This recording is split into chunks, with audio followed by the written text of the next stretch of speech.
Dayon, tan-aw na to maigsoon.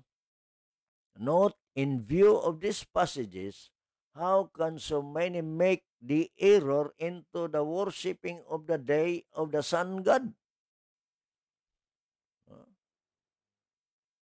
Wa ta mabalaka ani mga igsoon.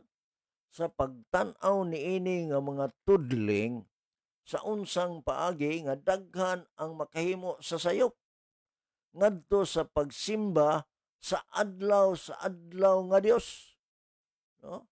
Sun God, pagsimba sa Dios sa adlaw. Grabe ni nga mga pagkaigsunan. Daghan sa mga tao nga wa kayo makaalimgat nga sa ilang paghimo sa ingon mga kaigsunan, ilang gisimba ang unsa man Dios sa adlaw mga kaigsunan. O na